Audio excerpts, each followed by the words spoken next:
Young, this is quite a ticket you have here. I see you've been on an extensive trip. Africa, Europe, and even Israel. Yes, it's a trip I'll never forget. We visited many wonderful places, none more interesting than Israel. Thank you, Mr. Young. Israel, that is interesting. We're hearing a great deal about that new country these days. By the way, my name is Muntz. Muntz. J. Palmer Muntz. That's right. How'd you know? Winona Lake Bible Conference, of course. I can readily understand your interest in Israel. Don't you have an annual conference on prophecy and the Jew? We surely do. Bible students from all over America gather each year at Winona Lake to discuss the significance of current events relating to Israel, especially as these developments are presaged in Bible prophecy. But frankly, our primary desire is to reach Jews all over the world with the truth that Jesus of Nazareth is their promised Messiah. Israel certainly is a fertile field for Christian missionary activity. By the way, what was your reason for going to Israel?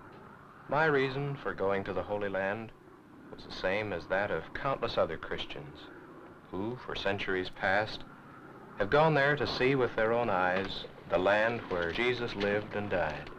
Would you mind telling me all about it? Gladly. I was especially impressed with changeless, timeless quality of the places I saw. People seemed to be coming and going there as they must have come and gone for centuries.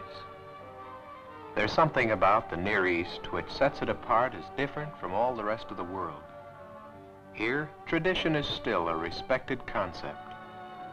And yet, with all its ancient customs and traditional manners, the 20th century invasion is seen on every hand.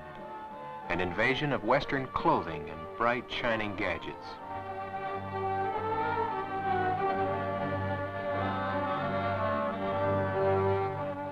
Ancient streets, which have for centuries known only Eastern ways, are now looking out on a strange new world. A world of begrudging acceptance of concepts both new and foreign. One cannot help but sense an indifference here to the modern tempo of Western life. A leisurely, casual pattern of activity is seen on every hand. An unhurried pace. A prosaic outlook bordering on fatalism. The Arab of Jerusalem, although now a city dweller, is essentially a son of the desert. A nomad. Since the dawn of history, this troubled land has been a highway for rampaging armies. Egyptians sweeping to the north, the Medes and the Persians from the east, Greeks and Romans from the west, Napoleon, General Allenby. Since it was strategically located on the main overland route from the north to the south, most of these military leaders considered Palestine not so much as a prize in itself, but rather as a means to an end. Scars of this history are seen everywhere, as evidenced in the ancient ruins of battles long past, in the retarded state of economic development, but most of all, as seen in the lines of care and worry etched on the faces of its people. War has passed this way many times. None more devastating than the Arab-Israel War, leveling peaceful homes and churches, erecting grotesque monuments in their places.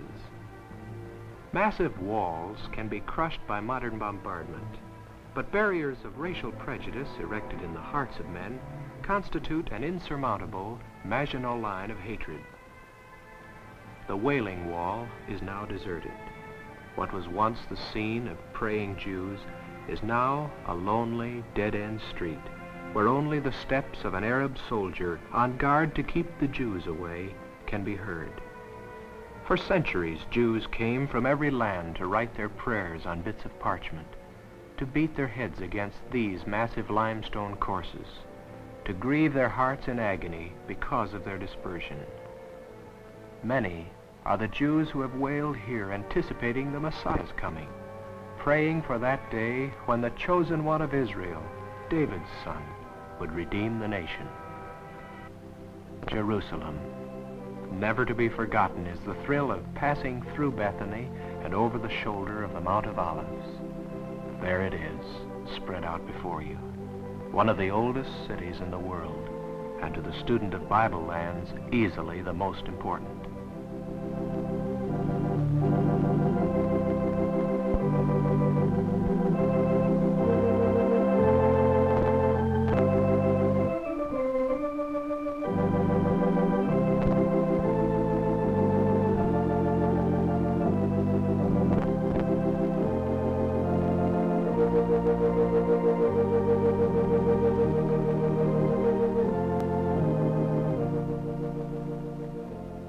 A few miles from Jerusalem, at the outskirts of Bethlehem, we came upon the Cave of the Shepherds, where the shepherds who watch their flocks by night heard the announcement of the Messiah's birth.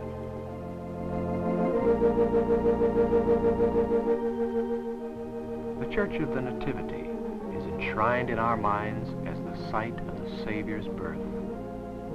At the tiny entrance to the church, we thought of the words of Jesus.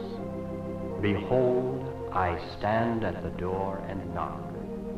If any man hear my voice and will open the door, I will come in unto him, and will sup with him, and he with me. One of the high points of our trip was seeing the ancient earthen pottery in the home of Professor Sukenik, in which the famous Dead Sea Scrolls of the book of Isaiah were discovered. These seldom photographed manuscripts, which were recently discovered, are the oldest Hebrew manuscripts of the Old Testament extant, reputed to have been in existence several hundred years before the time of Christ. Of outstanding archaeological value, the Isaiah scrolls establish beyond any question that one man was, under inspiration of God, the author of that major prophetic work. Professor Sukenik translated for us from the original Hebrew Isaiah's description of the suffering servant who carried our sorrows, was bruised for our iniquities. How natural to go from Isaiah to the place of the skull, to Calvary itself, to that site which is accepted by most evangelical scholars as the authentic place of the crucifixion of our Lord.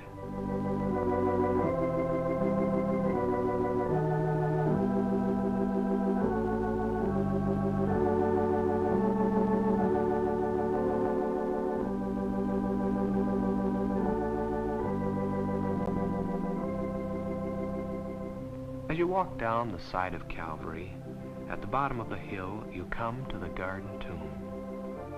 Here one must pause to read the words of Matthew, describing the glory of that first Easter morning when the angel of the Lord descended from heaven, rolled back the stone from the door, saying, Fear not ye, he is not here, for he is risen as he said. Come see the place where the Lord lay, and go quickly and tell his disciples that he is risen from the dead.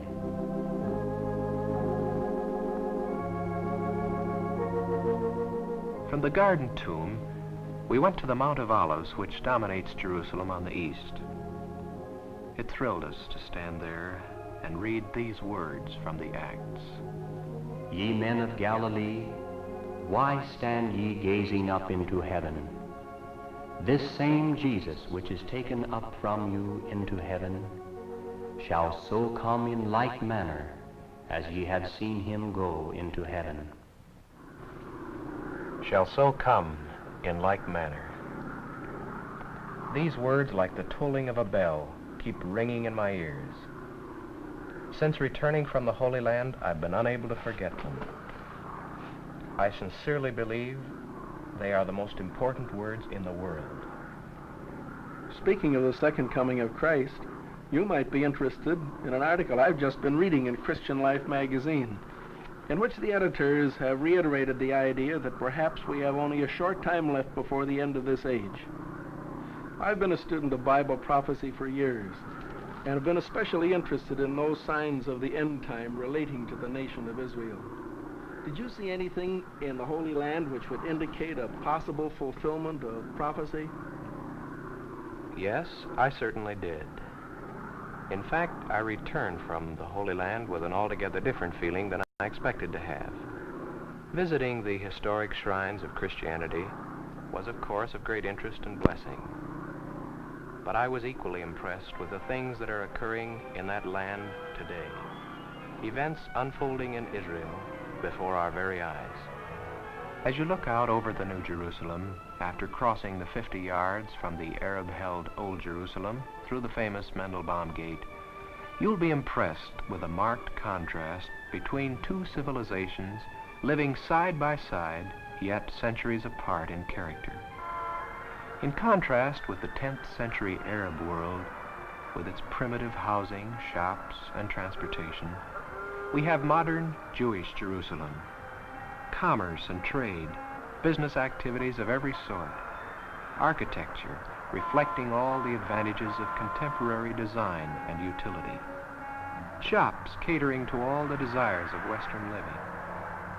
Women of Israel find the window displays of Zion Square as irresistible as American women on Fifth Avenue. The traffic problems peculiar to city life in the Western world have invaded even the Holy City. And of course, Tel Aviv, the hill of eternal spring. For a number of years, the only truly Jewish city in the world, now one of the fastest growing metropolitan areas in all of the East.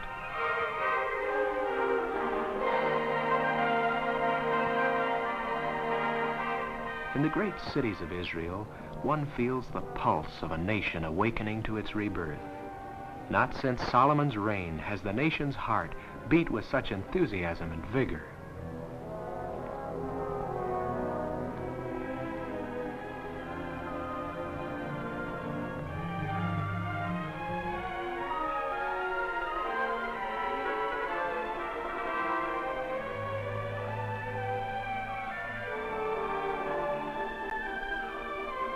Standing in front of the Knesset building, which houses the national legislature, I realized that for the first time in over 2,000 years, Israel is a nation again. She has written her own constitution, coins her own currency, and the shield of David proudly hails her freedom. The menorah, the seven-branched candlestick of Solomon's temple, now adorns the legislative house. On every hand, the ancient symbols fit into the modern setting. The sheaf of wheat, suggesting the continuance of Israel's seed. Perhaps you also will think of Isaiah 1:7. For the vineyard of the Lord of hosts is the house of Israel. And again you will see the fig tree being used as a national symbol. Now learn the parable of the fig tree. When his branch is yet tender and putteth forth leaves, ye know that summer is nigh. So likewise ye, when ye shall see all these things, know that it is near, even at the doors.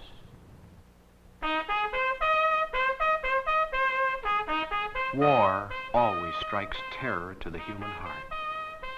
The world well remembers that on the very day that the existence of the infant state of Israel was announced, 5 proud Muslim nations proclaimed they would push the Jews into the sea and return the land to the Arabs of the Middle East. Superiority of manpower and resources of war were on the side of the Arabs. 40 million Muslims surrounded a small island of only 650,000 Jews. The passion to destroy the Jewish state possessed every class of Arab, from peasant to pasha. What the world, particularly the Arabs, did not consider was the vigor of these men who make up the Hebrew Haganah. Here are men whose tempers have been forged in the concentration camps of Buchenwald and Dachau. Nor did a watching world take into account God's ultimate purpose for Israel, as revealed by such promises as that of Isaiah. And they shall be safe in their land, and shall know that I am the Lord, and have broken the bands of their yoke, and delivered them out of the hand of those who served themselves of them. The God of Israel fought for his ancient people, although they were not aware of it. El Shaddai, the Almighty, had revealed himself. This was the hour for their deliverance. Gladness and song, the sound of dancing was heard throughout the length and breadth of the land as young and old gave vent to their joy in the ancient victory dance, the Hora.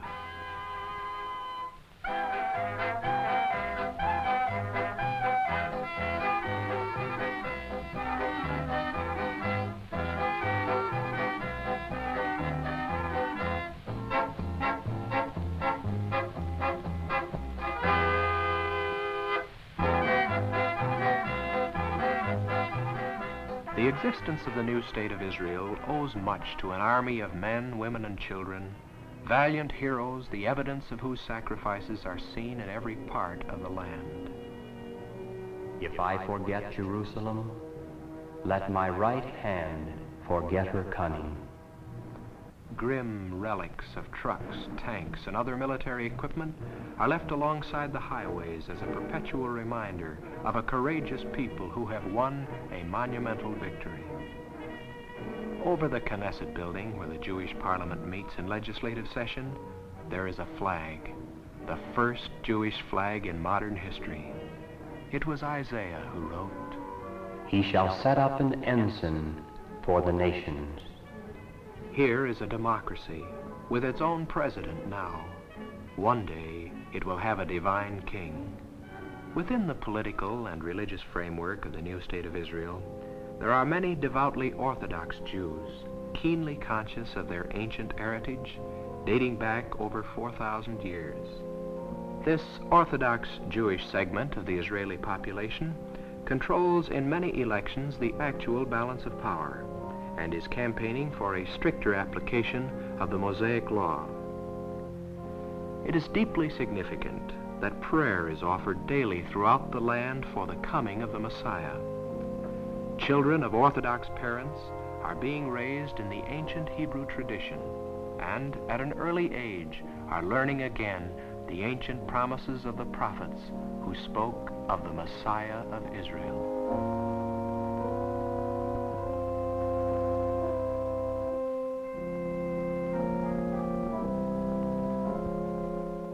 One segment of the population, called Zealots, lives in momentary expectation of that Messiah's appearing.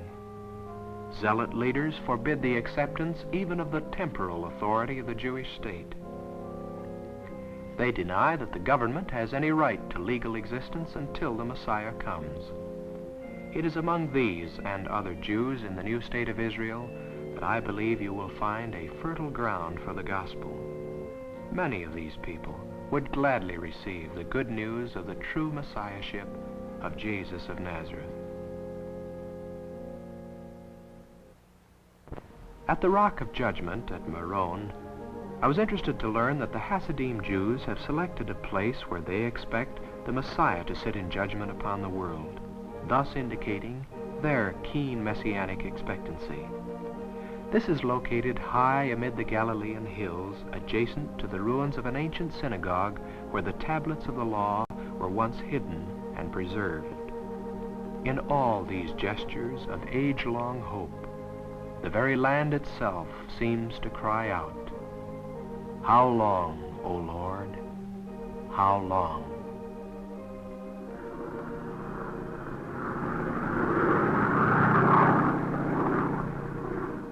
Well, this messianic consciousness on the part of the nation of Israel is certainly very interesting to those who are students of Bible prophecy. It's remarkable that even though, as Paul tells us, the nation is blinded in part, their vision obscured by unbelief, they nevertheless do feel the pulse of history, the tide of destiny, and recognize that the God of Abraham is bringing back his people into their promised land. Because you're a student of Bible prophecy, you'll be especially interested in the modern city of Haifa, one of the most important places in Israel today. Spreading out over the shoulder of Mount Carmel, dominating the blue Mediterranean across the Bay of Acre, it is today host to more immigrants than any other city in the world. Not only is it the principal seaport for commerce and trade, but it is for many of Israel's immigrants the port of entry. Its varied and colorful street scenes constitute the first impression of the new immigrant. Its gently sloping streets, winding through residential and business areas, open new vistas of opportunity to the newcomer. It is to Haifa first that many of the lost sheep of Israel return. Return across the sea from the torture chambers of Germany, from behind the Iron Curtain, Poland, Hungary, Romania, from Iran and Yemen, from Africa and the islands of the sea, a continual stream of aching humanity in search of freedom and a nation of its own. Witnessing the unloading of an immigrant ship, I wondered, is this what Isaiah meant when he wrote, "And it shall come to pass in that day, that the Lord shall set his hand again the second time to recover the remnant of his people, which shall be left from Assyria, from Egypt, and from Pathros, and from Cush, and from Elam, and from Shinar, and from Hamath, and from the islands of the sea. And he shall assemble the outcasts of Israel, and gather together the dispersed of Judah from the four corners of the earth." You will meet people over 100 years of age who will tell you they have come back to the promised land not to die there, but to welcome the Messiah whose coming they confidently expect. It is to people such as these that then Prime Minister David Ben-Gurion, in his address on the occasion of the second anniversary of Israel's independence, significantly quoted Isaiah 43, 5 and 6. "Fear not, for I am with thee. I will bring thy seed from the east, and gather thee from the west. I will say to the north, Give up, and to the south, Keep not back. Bring my sons from afar, and my daughters from the ends of the earth." In the first 20 months of its existence, the new state of Israel absorbed approximately 250,000 immigrants into its economy, which, on a percentage basis of the population, would be equivalent to 55 million in the United States. In another 16 period, 275,000 immigrants entered Israel. Of this amount, 27% came from Poland, 27% from the Balkan countries, 16% from the Middle East, 12% from Central Europe, 11% from North Africa, 3% from Russia, and 3% from the other parts of the world. The state of Israel probably constitutes the largest shift of population in recent world history. This phenomenal return of a dispersed people, so frequently alluded to in the Bible, should challenge every Christian to search the Scriptures anew and to note what is happening about him in the world of prophecy. It is not for me that which is happening in Israel constitutes a fulfillment of Bible prophecy. I am simply reporting to you what I have seen and heard. Certainly, however, no one can afford entirely to ignore these things. These happenings in Israel are thought-provoking enough to cause the Bible student also to ask the question, "How long, O Lord, how long?"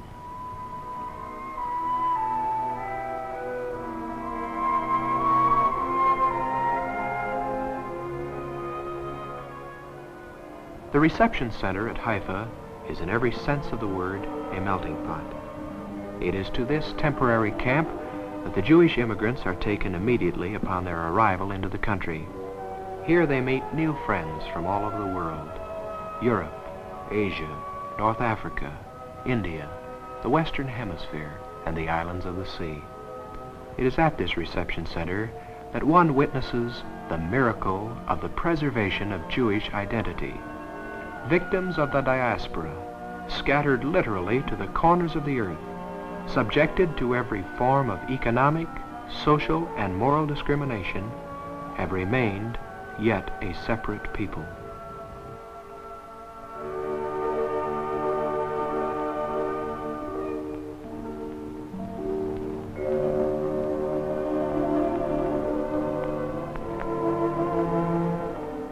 It was prophesied of this long ago.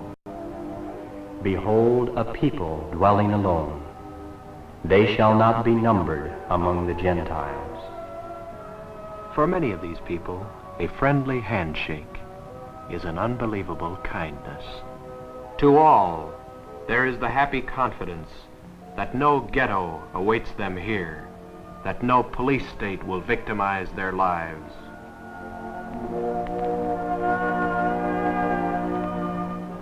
Standing on the street of the reception center camp, one cannot help but recall the words of the psalmist. He gathereth together the outcasts of Israel. The desert shall rejoice and blossom as the rose.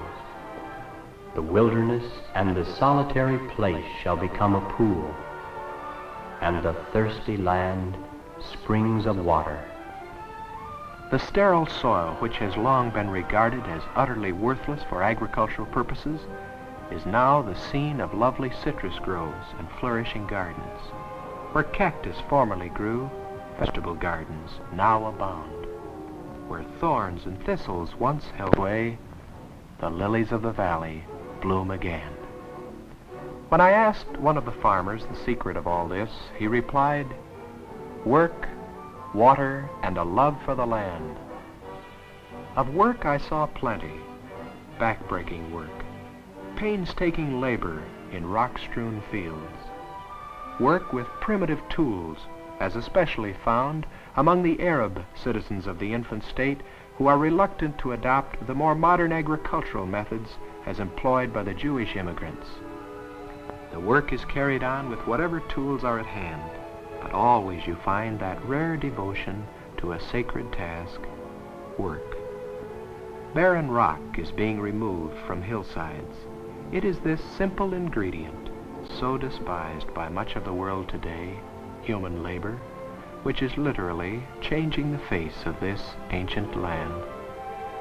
Israelites of every age and both sexes are called upon to do their part in the task of reclaiming the land. Young trees are patiently planted and nursed along in a manner suggestive of the words of Ezekiel. This land that was desolate is become like the Garden of Eden, and the waste and desolate and ruined cities are become fenced and inhabited.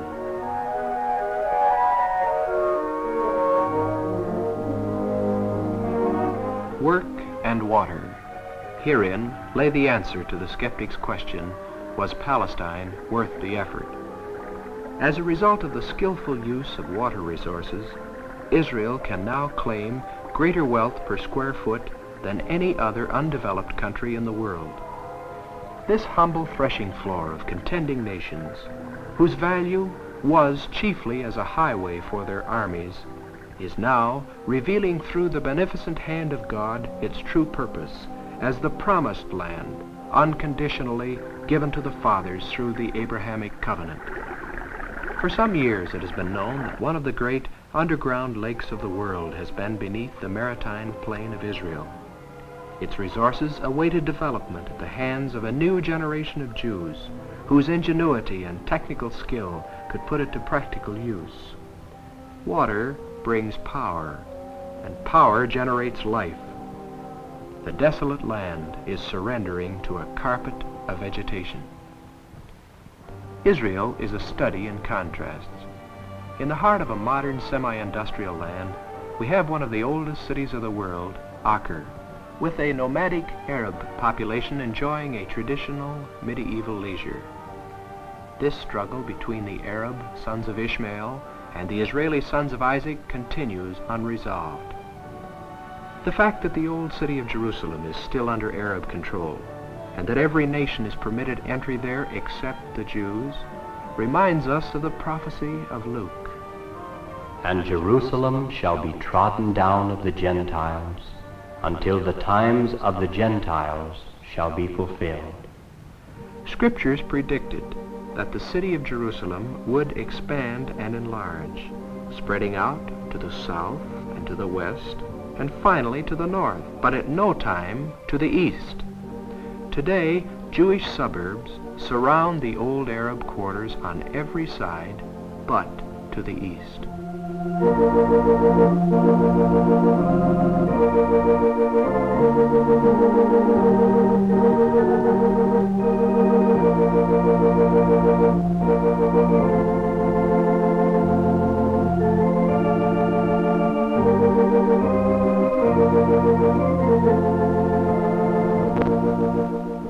Toward the east, a cemetery of Jehoshaphat bears silent testimony to that prophecy.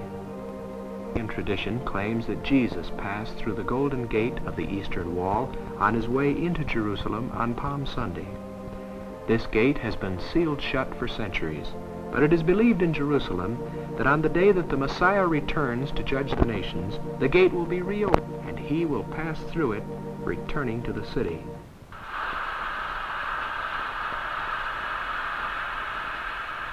Palestine, once a valley of dry bones, has become a place of noise and activity, reminding us of the vision of Ezekiel.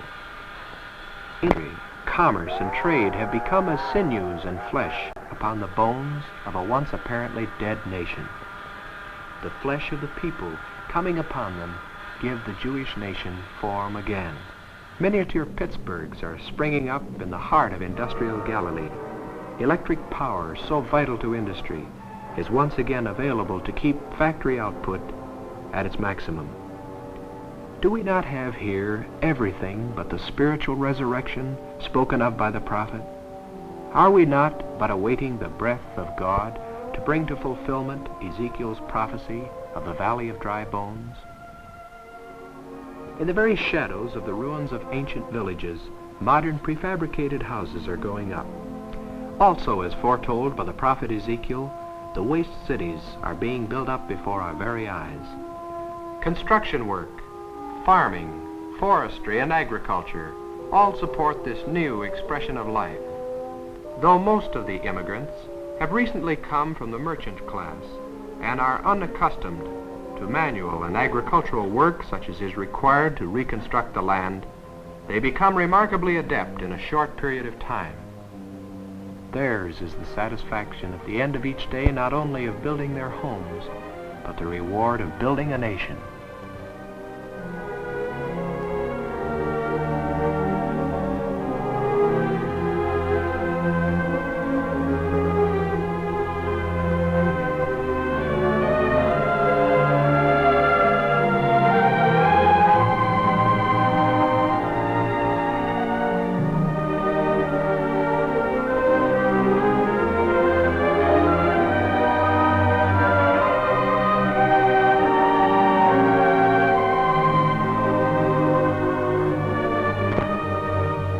Longer fearful at the end of the day, children confidently await Dad's return.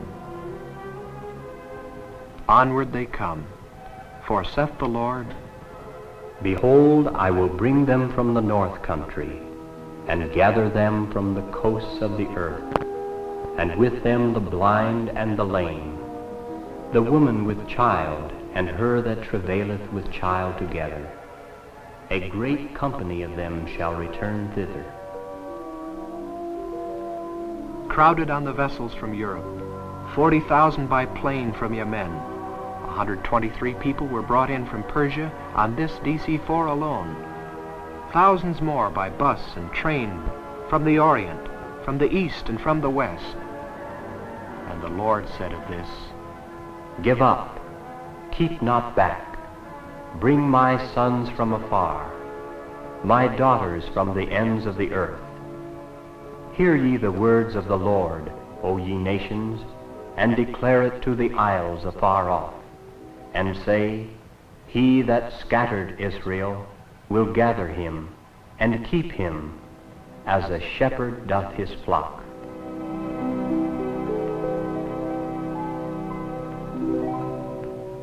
World attention is focused on Israel today.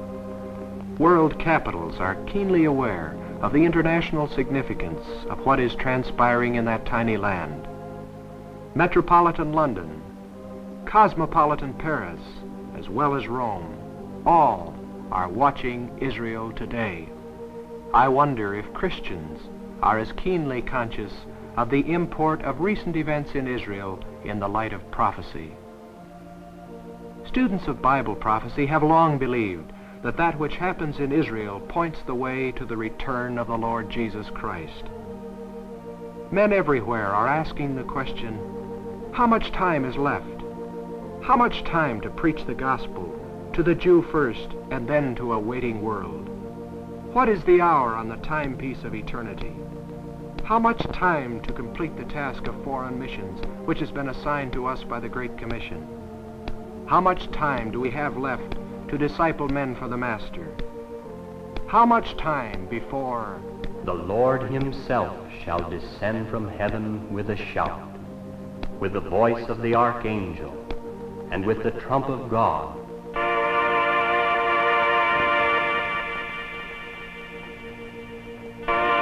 And the dead in Christ shall rise first. Then we which are alive and remain shall be caught up together with them in the clouds to meet the Lord in the air.